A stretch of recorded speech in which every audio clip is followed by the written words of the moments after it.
एक सुल्तान है जिसे एक ही ख्वाब बार बार बेचैन कर रहा है। ये कहानी है एक ख्वाब की, एक खुफिया मिशन की और एक ऐसी दीवार की जिसने तारीख को बदल दिया। मुझे इन कुत्तों से बचाओ, ये वो अल्फाज थे, वो फरियाद थी जो आलम इस्लाम के एक बहुत ही ताकतवर हुक्मरान के ख्वाब में गूंज रही थी। और यही वो अल्फाज थे जो एक नाकाबिले यकीन सफर का आगाज करने वाले थे। तो कहानी शुरू होती है दिमश्क से। एक बेचैन रात में यहाँ सुल्तान नूरुद्दीन जंगी, वो हुक्मरान जिनके नाम से सलीबी जंगजू भी कांपते थे, एक ही ख्वाब के बार बार आने से शदीद परेशानी में मुब्तला थे। सोचिए, एक ही रात में 3 मरतबा बिल्कुल एक जैसा ख्वाब। नबी अकरम सल्लल्लाहु अलैहि वसल्लम बनफ्स नफीस तशरीफ लाते हैं और 2 सुर्ख रंगत और नीली आंखों वाले आदमियों की तरफ इशारा कर रहे हैं। ये कोई आम ख्वाब नहीं था, नहीं, ये एक वाज़े इशारा था, एक पैगाम था कि कुछ बहुत ही गलत होने वाला है। ऐ सुल्तान, आप अभी तक यहाँ बैठे? मदीना मुनव्वरा पर कोई बड़ी आफत आई है। ये अल्फाज थे सुल्तान के दाना वजीर जमालुद्दीन के। जैसे ही उन्होंने ख्वाब सुना, वो फौरन उसकी संगीनी को समझ गए। उन्होंने कहा कि ये महज ख्वाब नहीं बल्कि अमल का मुतालबा है। वक्त बिल्कुल नहीं है, फौरन मदीना रवाना होना होगा। तो बस फैसला हो गया। लेकिन ये कोई शाही दौरा नहीं था, ये एक खुफिया तेज रफ्तार मिशन था। एक नामालूम आफत को रोकने के लिए सुल्तान ने अपने बेस बेहतरीन सिपाही और बहुत सा खजाना लिया और रात के अंधेरे में दमिश्क से ऐसे निकले जैसे हवा का झोंका। वो सफर जो आम हालात में महीनों में तय होता था, सुल्तान और उनके साथियों ने नाकाबिले यकीन तौर पर सिर्फ 16 दिन में मुकम्मल कर लिया। इस पूरे सफर में ना कोई आराम था, ना कोई ठहराव, ना दिन देखा गया, ना रात। सुल्तान की आंखों में सिर्फ वही ख्वाब और नबी अकरम सल्लल्लाहु अलैहि वसल्लम का चेहरा था। इस रफ्तार से ही अंदाजा लगाया जा सकता है कि मामला कितना संगीन था और सुल्तान के दिल में कैसी बेचैनी थी। तो अब हम पहुंचते हैं मदीना। सुल्तान शहर पहुंचकर सीधा मस्जिद नबवी गए, लेकिन अपने आने का असल मकसद सबसे छुपाए रखा। अब असल चैलेंज शुरू हुआ। शहर के हजारों लोगों में से उन 2 पुरस्कार चेहरों को आखिर कैसे तलाश किया जाए। यहाँ सुल्तान ने एक बहुत ही ज़हीन मंसूबा बनाया।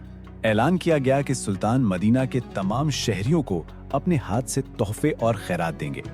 इसका मकसद सिर्फ एक था कि शहर का हर एक शख्स एक एक करके उनकी नजरों के सामने से गुजरे ताकि वो उन 2 चेहरों को पहचान सकें। एक एक करके लोग आते गए, घंटे गुजर गए, यहाँ तक कि पूरा शहर सुल्तान के सामने से गुजर गया, लेकिन वो 2 चेहरे कहीं नजर नहीं आए। सुल्तान की परेशानी और बढ़ गई। क्या ये ख्वाब सिर्फ एक वहम था? मगर उनका दिल ये मानने को तैयार नहीं था। वो जानते थे कि खतरा अभी वहीं कहीं मौजूद है। जब सुल्तान ने मदीना के गवर्नर से मायूसी से पूछा कि क्या कोई बाकी है, तो गवर्नर ने कहा कि जी हाँ, सिर्फ 2 लोग नहीं आए। मराकेश के 2 ज़ायरीन हैं जो रोजा रसूल के करीब ही रहते हैं और बहुत इबादत गुजार समझे जाते हैं। वो किसी से कुछ लेते नहीं, इसीलिए नहीं आए। ये सुनते ही सुल्तान का दिल एकदम जोर से धड़का। और यहाँ से असल कहानी का आगाज होता है। सुल्तान ने फौरन हुक्म दिया कि वो खुद उनके पास जाएंगे। ये वो लम्हा था जहां सारा भेद खुलने वाला था और तकवा का वो नकाब उतरने वाला था। एक तरफ तो उनका जाहिरी रूप था, लंबी दाढ़ियां, हाथ में तस्बीह और चेहरे पर इबादत का नूर। लेकिन जैसे ही सुल्तान की नजर उन पर पड़ी, उनके पैरों तले से जमीन निकल गई। ये वही चेहरे थे, वही सुर्ख रंगत, वही नीली आंखें। ख्वाब सच हो चुका था। सुल्तान ने अपने गुस्से पर काबू पाया और उनसे पूछकर शुरू की, लेकिन वो कस्में खाने लगे कि वो तो बस गरीब इबादत गुजार हैं। सुल्तान ने उनके छोटे से कमरे का जायजा लिया। वहां कुछ भी मशकूक नहीं था, चंद किताबें और एक चटाई। फिर सुल्तान खुद आगे बढ़े, एक चटाई उठाई और फर्श को ठोक कर देखा। फर्श से एक खोखली आवाज आई। ये ठोस जमीन की आवाज नहीं थी। सुल्तान की तेज नजर ने वो सुराख पकड़ लिया था जो इस पूरी साजिश का पर्दाफाश करने वाला था। आखिर फर्श खोखला क्यों था? और फिर सुल्तान ने एक फैसला कुन हुक्म दिया, इसे खोदो। सिपाहियों ने मिट्टी हटाई तो नीचे लकड़ी का एक तख्ता निकला, और जब वो तख्ता हटाया गया तो वहां मौजूद हर शख्स की चीख निकल गई। नीचे एक गहरी तारीक सुरंग थी जिसका रुख बिल्कुल सीधा रोज़ा रसूल सल्लल्लाहु अलैहि वसल्लम की दीवारों की तरफ था। सिर्फ चंद गज का फासला बाकी रह गया था।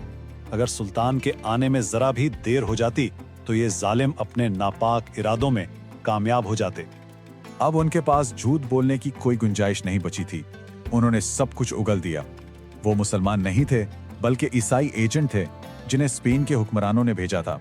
उनका मिशन था नबी अकरम सल्लल्लाहु अलैहि वसल्लम के जिस्म मुबारक को चुरा कर यूरोप ले जाना। वो रात को सुरंग खोदते और मिट्टी को चमड़े के थैलों में भरकर चुपके से मदीना से बाहर फेंक आते थे। मुजरिमों को उनके किए की सजा तो मिल गई, लेकिन कहानी यहाँ खत्म नहीं हुई। सुल्तान का दिल अब भी बेचैन था। वो इस मसले का एक मुस्तकिल हल चाहते थे, ताकि आइंदा कभी कोई ऐसी जुर्रत करने का सोच भी ना सके। और वो हल था सीसा पिलाई हुई दीवार। ये जमीन के नीचे पिघले हुए सीसे और धात से बना एक ऐसा किला था, एक ऐसी नाकाबिले तस्खीर ढाल जिसे कोई तोड़ ना सके, कोई पार ना कर सके। इस नादीदा किले की तामीर भी एक नाकाबिले यकीन मंसूबा था। सबसे पहले रोजा मुबारक के चारों तरफ एक बहुत गहरी खंदक खोदी गई, इतनी गहरी कि जमीन के नीचे से पानी निकल आया। फिर भट्टियों में टनों सीसा और धात पिघलाकर इस खंदक में डाल दिया गया।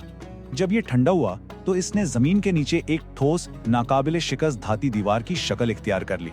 और जरा सोचिए, वो दीवार आज भी 900 साल से ज्यादा गुजरने के बाद रोज़ा रसूल सल्लल्लाहु अलैहि वसल्लम के गिर्द एक खामोश मुहाफिज की तरह मौजूद है। एक ऐसा नाकाबिले दीद किला जो हर खतरे के सामने खड़ा है। ये पूरा तारीखी वाकया दरअसल इस खुदाई वादे की एक अमली तफसीर है जो कुरान में किया गया है, वल्लाहु यासिमुका मिनन नास, यानी और अल्लाह आपको लोगों के शर से महफूज रखेगा। ये ईमान और अमल के मिलाप की एक लाजवाल मिसाल है। तो आखिर में ये सवाल रह जाता है कि तकरीबन 1000 साल बाद ये पोशीदा किला आज दरअसल किस चीज की हिफाजत कर रहा है? ये सिर्फ पत्थर और धात की दीवार नहीं, ये एक उम्मत के ईमान, उसकी मोहब्बत और उस यकीन की अलामत है कि अल्लाह अपने महबूब की हिफाजत हमेशा खुद करता है।